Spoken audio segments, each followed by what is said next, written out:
तो दोस्तों कल से हम यहाँ पर सुन रहे हैं कि अमेरिका ने एक प्रोजेक्ट फ्रीडम नाम से एक ऑपरेशन शुरू किया है हॉर्मुज में। तो आप देख सकते हैं, ये आप जानते होंगे, यहाँ पर Red Sea Hawk Apache deployed 15,000 troops mobilised. What is Trump's Project Freedom in Hormuz. तो हाँ, हम ये सब तो जानते हैं कि जो एक यहाँ पर ऑपरेशन स्टार्ट किया है अमेरिका ने, जो यहाँ पर 15,000 ट्रूप्स डिप्लॉयड हैं, सी हॉक और अपाचे जैसे हेलीकॉप्टर से डिस्ट्रॉय हैं। उसके बाद यहाँ पर दो एयरक्राफ्ट कैरियर भी डिप्लॉयड हैं। आखिर उनका इंटेंशन क्या है यहाँ पर? जैसे ये भी कह रहा है what is Trump's Project Freedom in Hormuz. तो सेम यही हमारे आज वीडियो का टॉपिक भी है कि what is Trump's Project Freedom in Hormuz. मतलब जो ये प्रोजेक्ट फ्रीडम के नाम से एक ऑपरेशन शुरू किया है, उनका आखिर यहाँ पे मकसद क्या है, इंटेंशंस क्या रखते हैं। तो बात करेंगे आज हम कि ये आखिर ये प्रोजेक्ट फ्रीडम है क्या, यहाँ पर बताया क्या गया है। वैसे प्रोजेक्ट फ्रीडम के बारे में ये बताया गया है कि यहाँ पर हम इंटरनेशनल जो यहाँ पर कॉमर्शियल शिप्स फंसे हैं उनको एस्कोर्ट करने के लिए यहाँ पर हम एक अपने एलाइज के साथ यहाँ पर एक ऑपरेशन शुरू करेंगे प्रोजेक्ट फ्रीडम के नाम से, जो यहाँ पर शिप्स को सेफली एस्कोर्ट करवाएंगे। और इंटेंशंस ये दिए गए कि यूनाइटेड स्टेट्स के ऊपर प्रेशर पड़ रहा है इंटरनेशनली, जो यहाँ पर जहाज रुके हैं, इस वजह से यहाँ पर हम ये प्रोजेक्ट फ्रीडम नाम का एक ऑपरेशन शुरू कर रहे हैं। वैसे देखा जाए तो सुनने में ये लगता है 15,000 ट्रूप्स डिप्लॉयड हैं, उसके बाद दो एयरक्राफ्ट कैरियर, फिर यहाँ पर काफी सारे यहाँ पर वॉरशिप्स डिप्लॉयड हैं, ड्रोन्स यहाँ पर सर्विलांस कर रहे हैं। आखिर यहाँ पर शिप्स एस्कोर्ट करवाया जा रहा है या फिर कहीं ऐसा तो नहीं प्लान बनाया जा रहा है कि समय आने पे फिर ईरान के ऊपर कूद जाए सब लेकर। तो बात करेंगे आज ये हमारा टॉपिक क्या है। पहले तो हम ये जानेंगे कोर लेवल क्या है, मतलब जो बताया क्या गया है उसको हम डिटेल से समझेंगे कि जो ये प्रोजेक्ट फ्रीडम नाम से जो यहाँ पर हॉर्मुज में ऑपरेशन शुरू किए गए उनका इंटेंशंस क्या है, क्या यूएसए ने बताया क्या है। तो आइए पहले यहाँ पर हम बात करते हैं कि इनका ये जो ऑपरेशन फ्रीडम है, इनका यहाँ पर बेसिक इन्फो हमें दिया क्या गया है। तो वीडियो में आगे बढ़ने से पहले मैं आपको थैंक्स कहना चाहूंगा, जो अभी मुझे सपोर्ट कर रहे हैं, जो मेरे डेली व्यूवर्स हैं, उनको मैं थैंक्स कहना चाहूंगा। और वैसे अगर आप नए हैं चैनल पर तो सब्सक्राइब करें। मेरे यहाँ पर बस 50 सब्सक्राइबर होने में सिर्फ 6 या 7 सब्सक्राइबर बचे हैं इस समय जब वीडियो रिकॉर्ड कर रहा हूं। तो मुझे उम्मीद है आप लोग जल्द ही मेरा 50 सब्सक्राइबर यहाँ पर पूरा करवा देंगे। और अभी जो वीडियो आप देख रहे हैं उसको लाइक कर दीजिए और जो बेल आइकन है उसको प्रेस कर दीजिए और अपना सपोर्ट दीजिए। तो आइए बिना किसी देर के यहाँ पर वीडियो में हम आगे बढ़ते हैं। तो अगर हम बेसिक इन्फो की यहाँ पर बात करें तो आप ध्यान से सुनिएगा कि बताया क्या गया है। तो प्रोजेक्ट फ्रीडम यहाँ पर यूनाइटेड स्टेट द्वारा लॉन्च किया गया एक नेवल ऑपरेशन है, जिसका यहाँ पर मेन फोकस है स्टेट ऑफ हॉर्मुज को ओपन और सिक्योर रखना। तो यहाँ पर ट्रंप ने ये बताया कि हम जो यहाँ पर प्रोजेक्ट फ्रीडम नाम से ऑपरेशन यहाँ पर यूटिलाइज किए हैं, ये स्टेट ऑफ हॉर्मुज को ओपन रखना, सिक्योर बनाना और जो यहाँ पर इंटरनेशनल कॉमर्शियल शिप्स जो फंसे हुए हैं उनको सेफली उनको यहाँ पर इजेक्ट करवाना। अब ऑब्जेक्टिव में जैसे मैंने बताया, कॉमर्शियल शिप्स को यहाँ पर सेफ पासेस देना, ऑयल सप्लाई चेन को डिस्टर्ब होने से बचाना, ईरान के अटैक ड्रोन्स मिसाइल बोट्स को रोकना। तो यहाँ पर एक और ये बताया गया है कि जो ईरान के द्वारा यहाँ पर बोट्स, ईरानियन बोट्स हैं जो अटैक करती हैं, जैसे इंडिया के शिप्स पर अटैक किया था, उन्हीं से यहाँ पर प्रोटेक्ट करना और गल्फ रीजन में मिलिट्री कंट्रोल बनाए रखना। तो यहाँ पर एक तरफ ये भी बताया गया है कि यहाँ पर मिलिट्री कंट्रोल भी बनाया जाने के लिए यहाँ पर गल्फ में ये प्रोजेक्ट फ्रीडम नाम का जो ये ऑपरेशन है शुरू किया गया है। अब शुरू होने की बात ही हो रही थी कि ये यहाँ पर ट्रिगर हो जाता है, मतलब 4 मई 2026 को जानते हैं, मैंने कल वीडियो बनाया था, अगर आप नहीं देखें तो देख लें। फुजेरा अटैक वाला, जो फुजेरा ऑयल रिफाइनरी है ईरान क्या कहते हैं यूएई की, उस पर यहाँ पर ईरान ने ड्रोन अटैक्स किए थे। ऑयल फैसिलिटी में फायर लगी, टैंकर्स पे स्ट्राइक किया यहाँ पर ईरान ने, शिप्स पर ड्रोन और मिसाइल अटैक किए।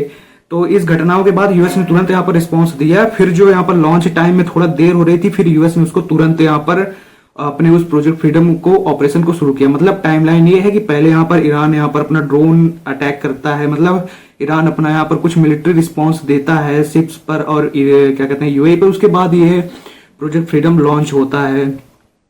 फिर यहाँ पर अब मिलिट्री डिप्लॉयमेंट की गई, यूएस ने डिप्लॉय किए हैं 2 एयरक्राफ्ट कैरियर ग्रुप और गाइडेड मिसाइल डिस्ट्रॉयर्स। अगर 2 एयरक्राफ्ट कैरियर की बात करें तो 2 नहीं बल्कि यहाँ पर 3, अगर हम इस समय यूनाइटेड स्टेट की जो नेवी है वो मिडिल ईस्ट में 3 एयरक्राफ्ट कैरियर के साथ है। एक रेड सी में खड़ा है जिसका नाम है यहाँ पर यूएसएस गेराल्ड आर फोर्ड। फिर यहाँ पर स्ट्रेट ऑफ हॉर्मूज में यहाँ पर ईरान फ्रंट के पास 2 एयरक्राफ्ट कैरियर खड़े हैं, एक जिसमें से एक है अब्राहम लिंकन और एक है वहां पर वो गेराल्ड आर वो सॉरी एच.डब्ल्यू. बुश जो है जॉर्ज एच.डब्ल्यू. बुश, वो 2 यहाँ पर एयरक्राफ्ट कैरियर, कुल मिलाकर 3 एयरक्राफ्ट कैरियर वहां पर खड़े हैं। फिर सबमरीन्स भी डिप्लॉय की गई हैं, सर्विलांस एयरक्राफ्ट वो जो एवॉक्स वगैरह होते हैं वो डिप्लॉय किए गए हैं। उसके साथ यहाँ पर 10,000 से 15,000 पर्सनल्स जो ट्रूप है उनको डिप्लॉय किया गया है। तो इससे पहले आप कंफ्यूज हो, ये सोचें कि 10,000 से 15,000 जो ट्रूप्स हैं वो वाले नहीं है कि गन लेकर जो खड़े रहते हैं मारने के लिए, ग्राउंड इन्वेजन करने के लिए, वो वाले नहीं है। आप समझेंगे ये जो 10 से 15,000 ट्रूप्स हैं वो उसमें से वो सब हार्डवेयर ऑपरेटर्स हैं, मतलब समझ रहे हैं। जैसे अगर ईरान फ्रंट पे 2 एयरक्राफ्ट कैरियर खड़े हैं तो उन दोनों में एयरक्राफ्ट कैरियर को मिलाकर अगर हम बात करें तो उसमें कम से कम 9,000 ऑपरेटर्स उसमें हैं। जो यहाँ पर 15,000 हैं उसमें से 9,000 तो वही सिर्फ 2 एयरक्राफ्ट कैरियर को चला रहे हैं। एक एयरक्राफ्ट में 4500 और दूसरे वाले में 4500, कुल मिलाकर 4 से 5,000 पर्सनल्स होते हैं एक एयरक्राफ्ट कैरियर को ऑपरेट करने के लिए। उसके बाद जो यहाँ पर 5,000 बचते हैं, उसके अलावा यहाँ पर 5-6,000 वो सब यहाँ पर डिस्ट्रॉयर्स वगैरह चलाएंगे। उसके बाद जो एयरक्राफ्ट कैरियर के ऊपर यहाँ पर क्या कहते हैं प्लेन्स रहेंगी उनको चलाएंगे, ड्रोन्स सर्विलांस में जो काम करेंगे, कुल मिलाकर उसी में पूरे वो यूज्ड है। मतलब कोई ऐसा नहीं है ग्राउंड इन्वेजन के लिए वहां पर कोई फोर्सेस तैनात नहीं है। 15,000 के 15,000 सब हार्डवेयर ऑपरेटर्स हैं। फिर अब बताएं, अब अगर बात करें इसमें कि एक्शंस लिए क्या गए हैं जो यहाँ पर ये ऑपरेशन शुरू किया गया था, तो यूएस नेवी ने अब तक यहाँ पर क्या किया है इस ऑपरेशन के दौरान, तो उसमें आप जानेंगे कि ड्रोन इंटरसेप्ट किया है, ईरानियन ड्रोन मिसाइल डिस्ट्रॉय किए हैं। जो यहाँ पर 2 मिसाइल्स फायर किए गए थे यूएस के वॉरशिप्स की तरफ, मैंने वीडियो बनाया था, उनको इंटरसेप्ट किया और ईरानियन फास्ट अटैक बोट को न्यूट्रलाइज किया। तो इसकी भी खबर थी कि सुबह मैंने वीडियो बनाई थी, उसमें ये भी बताया था, आप लोग देखते ही नहीं हो वीडियो, मैं बनाया था उसमें मैंने कहा था कि 7 ईरानियन जो फास्ट बोट हैं उनको यहाँ पर डिस्ट्रॉय किया गया है। वो यही फास्ट बोट्स हैं जो इंडियन शिप्स पर अटैक किए गए थे, वहीं पर अब मिला के 15-16 तो हो ही गए होंगे अब्बर में। अब यहाँ पर एस्कॉर्ट ऑपरेशन चला गया। तो इनिशियल अभी 24 से लेकर 48 घंटे के अंदर 2 दिन के अंदर कम से कम 40 से 60 कॉमर्शियल शिप्स को एस्कॉर्ट किए गए। प्रायोरिटी क्या है, oil tankers, high value cargo vessels. कई शिप्स अभी भी डिले रीरूट हुए हैं, मतलब अभी रुके हैं, उनको भी करवाया जाएगा। अब ग्राउंड रियलिटी है कि स्ट्रेट हाई रिस्क जोन बन चुका है, शिपिंग स्लो हो गई है, 700-800 शिप यहाँ पर रीजन में स्टक हैं। अब वहां पर एलाई सपोर्ट भी किए गए हैं, यूनाइटेड किंगडम, फ्रांस, यूएई और सऊदी अरबिया ये साथ मिलकर काम कर रहे हैं। तो ये आपको यहाँ पर बात कंफर्म हो गई, क्लियर हो गई होगी कि मतलब अभी तक हुआ क्या है, उनका क्या क्या यहाँ पर प्रोजेक्ट फ्रीडम का इंटेंशन था क्या।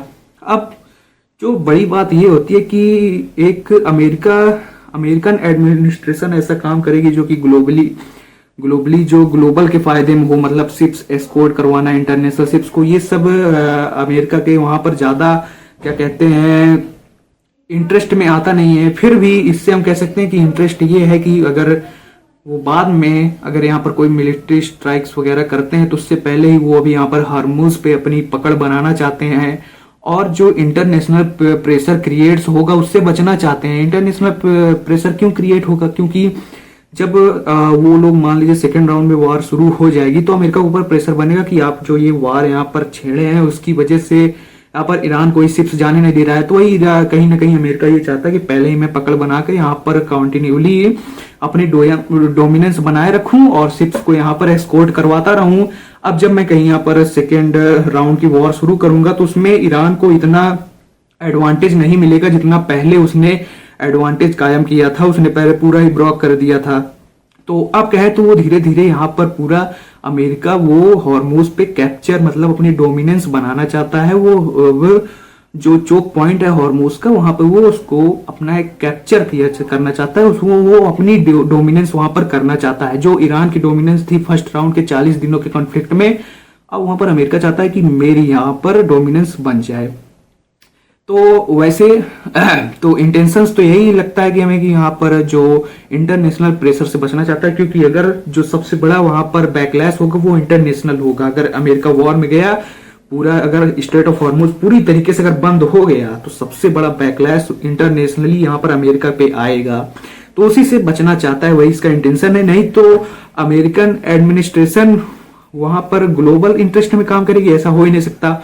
और सबसे बड़ी बात, ट्रंप जैसा अगर व्यक्ति अगर एडमिनिस्ट्रेशन में हो, वो तो कभी नहीं चाहेगा। वो तो अमेरिका फर्स्ट कहकर ट्रंप फर्स्ट वाली पॉलिसीज को निभाता है, आप सब जानते हैं।